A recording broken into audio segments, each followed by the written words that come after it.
نحمده ونصلي ونسلم على رسوله الكريم اما بعد فاعوذ بالله من الشيطان الرجيم بسم الله الرحمن الرحيم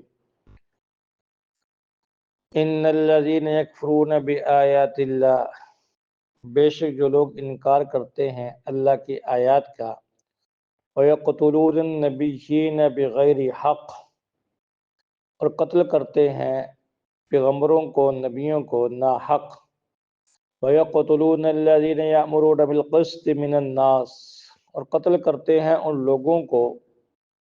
جو حکم دیتے ہیں انصاف کا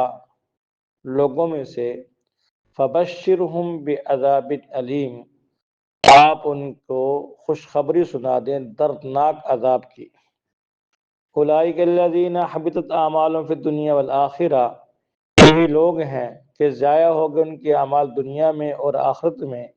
اعمالہم من ناصرین اور ان کا کوئی مددگار نہیں۔ شروع میں جیسے آپ نے سنا کہ نصارہ کے ساتھ خطاب کیا گیا اور عقیدہ توحید کی وضاحت کی گئی اور پھر یہاں سے یہود کو بھی شامل کر لیا کہ یہ لوگ تھے یہود و نصارہ دیکھنے میں تو دو الگ الگ ہیں لیکن دین حق کے مقابلے میں دونوں ایک ہیں۔ الکفر ملت واحدہ کافر جہاں کے بھی ہوں یہ دین اسلام کے دشمن ہیں اور آپس میں ایک ہی ہوتے ہیں۔ یہاں اس آیت مبارکہ میں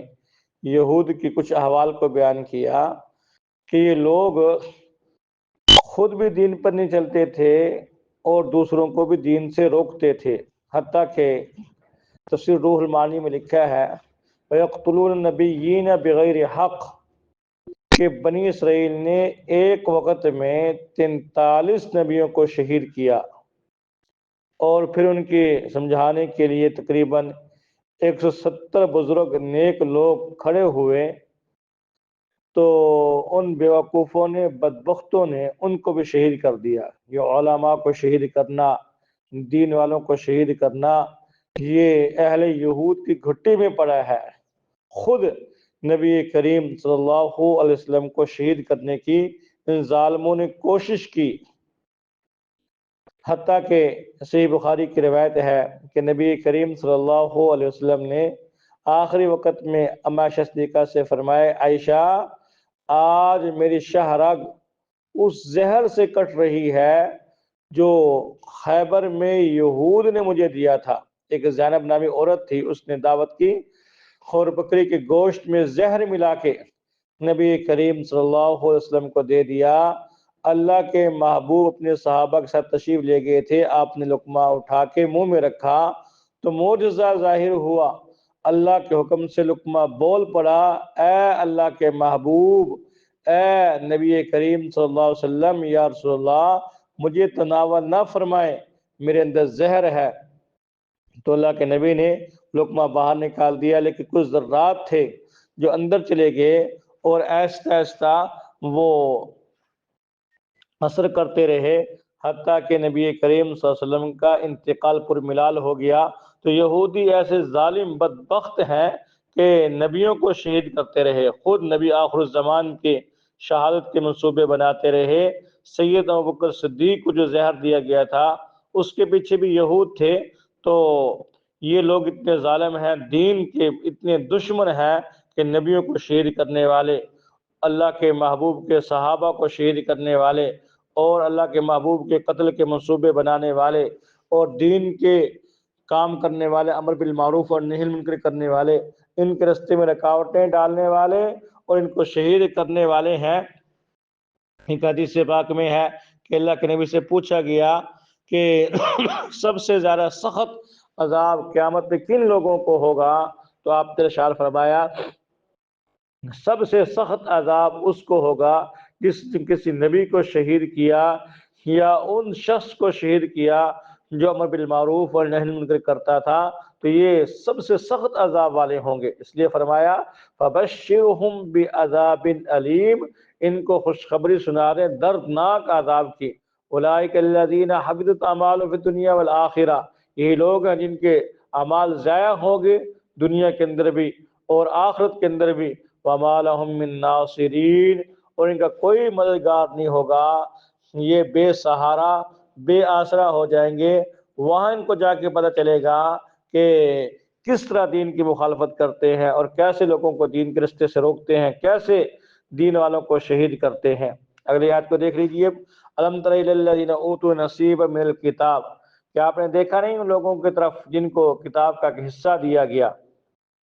یعنی تورات کا، یہود مراد ہے۔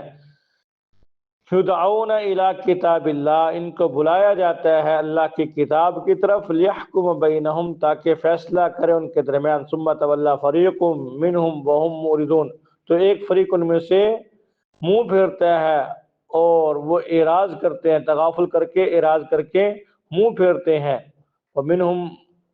وہم معرضون، اور وہ اعراض کرتے ہیں۔ اصل میں ہوا یہ کہ نبی کریم صلی اللہ علیہ وسلم ایک دفعہ یہودیوں کی مذہبی جو جگہ تھی جس کو بیت المدراس کہتے تھے، وہاں تشریف لے کے، وہاں یہودی جمع تھے، تو نبی کریم صلی اللہ علیہ وسلم نے ان کو دین کی دعوت دی۔ ان میں سے ایک شخص تھا نعمان بن عمر، اور ایک دوسرا شخص تھا حارث بن زبدہ، یہ کھڑے ہوئے اور کہا کہ اے محمد صلی اللہ علیہ وسلم، آپ کس دین پر ہیں؟ آپ نے فرمایا میں دین ابراہیمی پہ ہوں، ملت ابراہیم پہ ہوں۔ تو انہوں نے کہا نہیں، ابراہیم تو یہودی تھے۔ آپ نے فرمایا فاتوا بالتوراۃ، تورات لے آؤ، پڑھو، تمہارے درمیان فیصلہ کر دے گی۔ تو وہ تورات لانے پہ راضی نہ ہوئے اور فیصلہ ماننے سے انکار کر بیٹھے۔ اس پہ اللہ شان ہونے اس آیت مبارکہ کو نازل فرمایا کہ ان کو بلایا جاتا ہے اللہ کی کتاب کی طرف، لیکن یہ منہ پھیرتے ہیں اور اعراض کرتے ہیں، اور چند آرزو ان کے پاس ہیں، جھوٹی آرزوں کے سہارے جی رہے ہیں، اور کہتے ہیں ذالک بانہم قالوا لن تمسنا النار الا ایاما معدودات، اس واسطے کہ وہ کہتے ہیں کہ ہمیں نہیں چھوئے گی آگ مگر چند گنتی کے دن، وغرہم فی دینہم ما کانوا یفترون، اور بہکے ہوئے ہیں اپنے دین میں اپنی بنائی ہوئی باتوں پر۔ فکیف اذا جمعناہم لیوم لا ریب فیہ، بس کیا حال ہوگا جب ہم جمع کریں گے ان کو اس دن میں جس میں کوئی شک نہیں ہے۔ وفیت کل نفس ما کسبت وہم لا یظلمون، اور ہر ایک کو وہ دیا جائے گا جو اس نے کیا، اور ان پر ظلم نہیں کیا جائے گا۔ یہودی اس کے بارے میں پہلے پارے میں آپ نے پڑھا سنا کہ کہتے تھے اول تو ہم جہنم میں جائیں گے نہیں، کیونکہ نحن ابناء اللہ واحباء، ہم اللہ کے محبوب ہیں، ہم اللہ کے بیٹے ہیں۔ بھلا اللہ ہمیں کیسے عذاب دے گا اگر بالفرض و محال ہمیں جہنم کے اندر لے جایا بھی گیا، کیونکہ ہم سیدنا ابراہیم علیہ السلام کے ماننے والے ہیں۔ آگے سیدنا ابراہیم علیہ السلام کھڑے ہوں گے، ہمیں وہاں سے بچا لیں گے، اور اگر بالفرض و محال اگر ہمیں جہنم میں ڈال بھی دیا گیا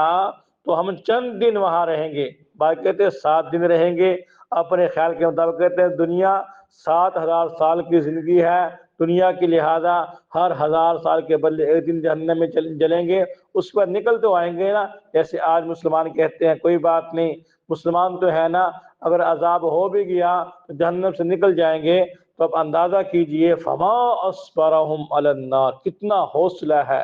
دنیا کی تھوڑی سی آگ 1 منٹ کے لیے بھی آدمی برداشت نہیں کر سکتا، جہنم کی آگ تو 70 گنا زیادہ سخت اور تیز گرم ہے، وہ کیسے برداشت ہوگی۔ امام غزالی رحمۃ اللہ علیہ کے بارے میں آتا ہے، بغداد تشریف لے گئے اور فرمایا لوگوں، امام غزالی تمہارے شہر میں آیا ہے اور تمہیں کہتا ہے جو چاہے گناہ کر لو، لیکن اس شرط پہ کہ تمہیں ایک دفعہ تندور میں ڈالا جائے گا، لیکن کوئی بھی تندور کے ڈر سے گناہ نہیں کرے گا۔ تو فما اصبرہم علی النار، تمہیں کتنا حوصلہ ہے، کتنی تمہاری ضرورت ہے کہ جہنم کی آگ پہ صبر کیے بیٹھے ہو۔ تمہیں پتہ بھی ہے یہ گناہ نافرمانیاں جہنم کے انگارے ہیں، اور ان کی بنا پہ تمہیں جہنم میں ڈالا جائے گا، پھر بھی تم گناہ کرتے ہو، اللہ کی نافرمانی کرتے ہو، کتنا تمہارا حوصلہ ہے۔ آج مسلمانوں کو پتہ بھی ہے یہ گناہ چھوٹا ہو یا بڑا، یہ جہنم کی چنگاری، یہ انگارہ ہے۔ انہا ترمی بشرر کالقصر کانہ جمالۃ صفر، کہ یہ جہنم کے ایک چنگاری بڑے بڑے محلات کی طرح ہے۔ اب اندازہ کیجئے حدیث پاک کا مفہوم کہ ایک انگارہ زمین کے برابر ہے، یا کم و پیش الفاظ آپ نے ارشاد فرمائے، تو اتنا بڑا